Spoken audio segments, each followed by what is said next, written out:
Rape பண்ற scene வந்துட்டு மயம் கோபி சாரோட காம்பினேஷன்ல வந்துச்சு.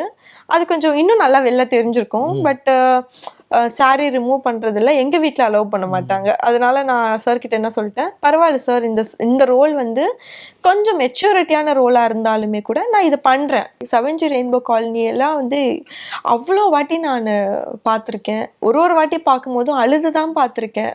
இந்த கிளைமேக்ஸ் சீனா இருக்கட்டும். அப்போ அவ்வளோ அழகா ஒரு ஸ்டோரியை டைரக்ட் பண்ணவர் எனக்கு முன்னாடி கண்ணுக்கு எதிரில் அவர் கூட டைலாக் பேசணுன்ற போது பயங்கர ஷிவர் ஆயிடுச்சு. அப்போ அப்படி இருக்கும் போது நான் ரொம்ப டென்ஸ்ட் ஆனது எல்லாருக்கும் தெரிஞ்சிடுச்சு. அவரே வந்து என்ன சொன்னாருன்னா, கூலா பண்ணுங்க. அவர் ரொம்ப சைலண்டான டைப்க்கு. லைக் நம்ம ஃபேமிலி மெம்பர்ஸ்ல ஒருத்தர் மாதிரி தான். தனுஷோடைய அண்ணா, பெரிய டைரக்டர், அப்படி இருந்தவங்க கூட ரொம்ப நம்ம வீட்டில் ஒருத்தர் மாதிரி தான் அவருடைய பிஹேவியர் இருந்துச்சு.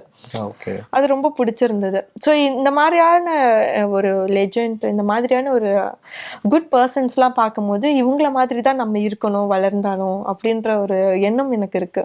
Okay, something you came to third movie வரைக்கும் வந்தாச்சு அப்படின்றப்போ லைக் வீட்டில் ஒன்றும் சொல்லலை, வீட்டில் வந்து சப்போர்ட் தான். பட் அப்படி இருந்தாலும் சொந்தக்காரங்க வாய் வந்து அமைதியாக இருக்காது. லைக் 4 பேர் 4 விதமா 4000 விதமா 40,000 விதமா பேசுவாங்கல்ல, எதுக்கு நம்ம குடும்பத்துக்கு அப்படின்ற மாதிரிலாம் பேச்சு வந்துச்சா?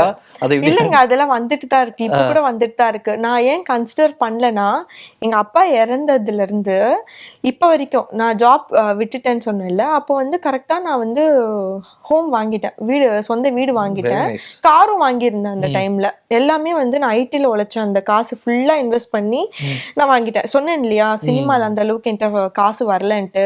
ஸோ ஃபுல்லாவே நான் ஐடில ஃபோக்கஸ் பண்ண ஆரம்பிச்சிட்டேன். ஸோ ஐடில சேலரியும் கொஞ்சம் அதிகம் வரும், எக்ஸ்பீரியன்ஸ்க்கு நிறைய வரும் ஆக்சுவலா. ஸோ அதை பொறுத்து தான் நான் வந்து ஃபுல் அமௌண்ட் நிறையவே வரும், எக்ஸ்பீரியன்ஸ் பொறுத்து. இவ்வளவா எனக்கு தெரிஞ்சு ஒரு மாசத்துக்கே வந்து 9 லட்சம் வாங்குறவங்க இருக்காங்க ஐடில. அதனாலதான் படிக்கிறவங்க எல்லாம் சினிமாக்குள்ள வர மாட்டேங்கிறாங்க. தம்பி ஐடி கம்பெனிக்கு வண்டியை விடுங்க அப்படின்ற மாதிரி இருக்கு நீங்க சொல்றது கேட்டா. ஆமா, சோ அந்த மாதிரி இருக்கும்போது நிறைய பேசிட்டு தான் இருக்காங்க. இப்போ வேலை விட்டேன்னு சொன்னேன்ல ரீசெண்ட் டைம்ல, அப்போ லோன் கட்டுறதுக்கு ரொம்ப கஷ்டப்பட்டேங்க. அவ்வளவு ஜாலியா பேசுற ரிலேட்டிவ்ஸ், 100 ரூபாய் வேணுமா, 1000 ரூபாய் வேணுமா, லோன் எப்படி கட்டுறீங்க, கேட்க கூட யாருமே வரலங்க, கண்டுக்க கூட இல்ல. அதெல்லாம் முடிச்சிட்டதுக்கு அப்புறம் கூலா சொல்றாங்க, வேலை கிடைச்சிட்டதுக்கு அப்புறம் சொல்றாங்க, நாங்க வந்து கொடுக்கலாம் தான் நினைச்சோம், பட் ஆனா காசு இல்லை அந்த டைம்ல, அதனாலதான். ஆனா எல்லாருமே ஒரு ஹை பொசிஷன்ல தான் இருக்காங்க, அவங்க அப்படி சொல்றாங்க. அப்போதான் எனக்கு இது ஒரு நைஸ் குட் பாயிண்ட் ஆயிடுச்சு வீட்டுல இதை பத்தி பேசுறதுக்கு. என்ன நான் சொல்றேன்னா, கஷ்டப்படும் போது அவங்க வந்தாங்களா? இல்ல நாளை பின்ன நீ வந்து முன்னேறிட்ட அப்படின்னா அவங்க சொந்தக்காரனான்னு அப்படியே சட்டையை தூக்கி காலரை தூக்கி காமிச்சுப்பாங்க. அதுவே நீ வளரலன்னா, நான் அப்பவே சொன்னேன்ல இவெல்லாம் இப்படிதான்ட்டு சொல்லுவாங்க. நீ கண்டுக்காத, எதுக்கு. எங்க அம்மா என்ன சொல்லுவாங்கன்னா, இறந்ததுக்கு அப்புறம் 4 பேர் வேணுமா தூக்கிட்டு போக, அதுக்காகவாவது ரிலேட்டிவ்ஸ் வேணுமா. நான் என்ன சொல்றேன்னா, ஃபேக்கான ரிலேட்டிவ்ஸ் அந்த 4 பேரு நம்மளை தூக்கிட்டு போய் என்ன பிரயோஜனம்? அதுக்கு வந்து இந்த அனாதை போனமா போலான்றது நான் சொல்லுவேன் எங்க அம்மா கிட்ட. எனக்கு எங்க அம்மாக்கும் என் ஃபேமிலிக்கும் இதுவே ஒரு கிளாஷா வரும். ஏன் அப்படி சொல்றேன்? ஆமா, பிடிக்காதவங்க என்னை தூக்கிட்டு போறதுக்கு நான் அப்படியே, எனக்கு கடவுள் நம்பிக்கை இருக்கு, கடவுள் என் கூட இருக்கான்ற போது எனக்கு நல்ல சாவு தான் வரும் அப்படின்ற போது எதுக்கு. ஸோ நான் வந்து ரிலேட்டிவ்ஸை வந்து என்னைக்குமே நான் கேர் பண்ணிக்கிறதா இல்லை. ரிலேட்டிவ்ஸ் அப்படின்னாலுமே லைக் வேற யாராச்சும் ஏதாச்சும் இந்த நெகட்டிவா கமெண்ட்ஸ் பாஸ் பண்றது அப்படின்ற மாதிரியான ஒரு நான் இக்னோர் பண்ணிடுவாங்க. எனக்கு என்னை பத்தி தெரியும்ல, ஒரு மூமெண்ட்ல ஹர்ட் ஆன மூமெண்ட் அப்படின்னு ஏதாச்சும் இருக்கும்ல? ஹர்ட் ஆன மூமெண்ட் நிறைய இருக்கு. நான் என் கூட இந்த இண்டஸ்ட்ரியில ஒன்னா வந்தோம் நாங்க ஒரு 10 years 15 years பேக்.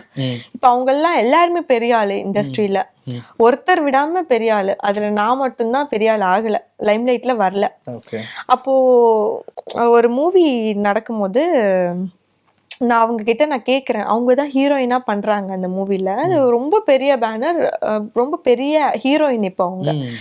அப்போ நான் அவங்க கிட்ட கேட்குறேன், நீ ஹீரோயினா பண்றல அந்த மூவில சொல்லி விடுறியா அப்படின்னு கேட்டதுக்கு மழுப்புறாங்க. அவங்களுக்கு என்ன ரெஃபர் பண்றதுக்கு விருப்பம் இல்லை, மழுப்புறாங்க. அதுக்கப்புறம் என் நம்பரை ரிமூவ் பண்ணிட்டாங்க, நம்பர் சேஞ்ச் பண்ணிட்டாங்க. ஒரு ஈவெண்ட்ல நானும் அவங்களும் நேரில் பார்க்குறோம், உன் நம்பர் நான் கால் பண்ண எடுக்கவே இல்லை, என்ன ஆச்சு அப்படின்னு கேட்குறேன். சாரி, அது வந்து நான் வந்து ப்ரொஃபஷ்னலாக வச்சுருக்கேன், பர்சனலுக்கு யூஸ் பண்ணல. பெஸ்ட் ஃப்ரெண்ட் என்கிட்டயே சொல்றாங்க. ஓகே. அப்ப அது எனக்கு ரொம்ப ஹர்ட் ஆயிடுச்சு. ஏன்னா வேற யாரோ சொல்லியிருந்தா எனக்கு ஹர்ட் ஆயிருக்காது.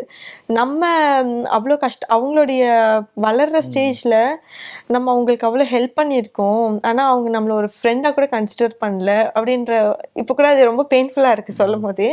ஓகே. அது இருந்திருக்கு. பட் இப்பவுமே வந்து அவங்க நல்லா இருக்கணும்னு தான் நான் நினைப்பேன். ஓகே. ஸோ அதுக்கப்புறமா அவங்க கிட்ட பார்க்கறது, பேசுறது அந்த மாதிரி ஏதாச்சும்? நான் பிளாக் பண்ணிட்டேன். இன்ஸ்டாகிராம் பேஜை பிளாக் பண்ணிட்டேன். ஓகே. ஸோ ஸ்டார்ட்டிங் ஸ்டேஜ்ல ரொம்ப க்ளோஸா இருந்தீங்களா நீங்க? ஆமா. விடுங்க, அதெல்லாம் நினைச்சு ஃபீல் பண்ணி. இல்ல ஃபீல் பண்ணல. அந்த மாதிரி ஒரு சிலர் வந்து ஹர்ட் பண்ணும்போது அது ஹர்ட் ஆகுது. வேற ஒண்ணும் இல்ல. ஓகே.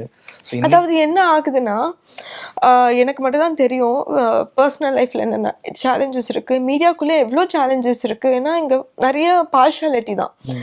சினிமா மட்டும் இல்ல, ஐடிலையுமே பார்ஷாலிட்டி தான் ஃபுல்லா. அப்போ ஒரு ஒரு விமனா இருக்கட்டும், ஒரு மென்னா இருக்கட்டும், மென்னுக்கு சொல்லவே தேவையில்ல, விமனை விட பயங்கர சேலஞ்சஸ் இருக்கு.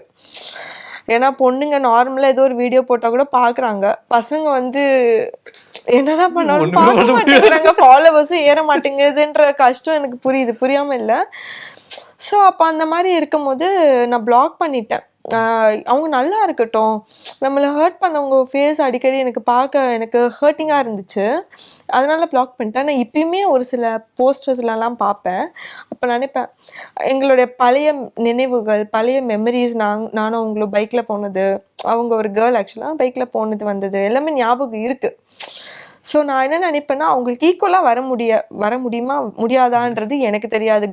கடவுள் தான் வந்து முடிவு பண்ணணும். பட் நான் திங்க் பண்ணுறது என்னென்னா, என்னோட விஷயத்தில் நான் ஃபோக்கஸ்டாக இருக்கணும்.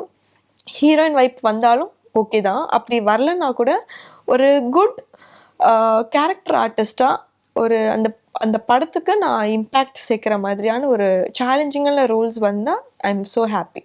அதுவே என்னுடைய biggest achievement. Okay, very nice. அதான் விடுங்க, அதெல்லாம் நினைச்சு இல்ல ஃபீல் பண்ணல. நான் லைட்டா கொஞ்சம் அழுகுற மாதிரி போயிட்டேன். பெயின்ஃபுல்லா இருக்கும்ல. கண்டிப்பா கண்டிப்பா. அதான் அவங்களுக்கு ஒரு காலம்னா நமக்கு ஒரு காலம் அப்படின்னு எடுத்துக்கிட்டு ஜாலியா போயிட்டு. ஆனா போட்டியாலாம் நினைக்கல, பொறாமையாவும் நினைக்கல. நான் வந்து என்னுடைய இதுல நான் ரொம்ப டிவைன் பர்சன். முன்னாடி கூட நான் வந்து அவங்க வளர்ந்துட்டாங்களே நம்ம வளரலன்ற தாட்ஸ் வந்து ஒரு 7 years பேக் இருந்துச்சு. ஆனா இப்ப ஏன் இல்லைன்னா, நான் டெய்லியும் கோவிலுக்கு போக ஆரம்பிச்சிட்டேன். திருப்பதிக்கே வந்து 2 months ஒன்ஸ் போக ஆரம்பிச்சிட்டேன். அப்படி இருக்கும்போது எனக்கு என் லைஃப்ல ஒரு கிளாரிட்டி எனக்கு கிடைச்சிது.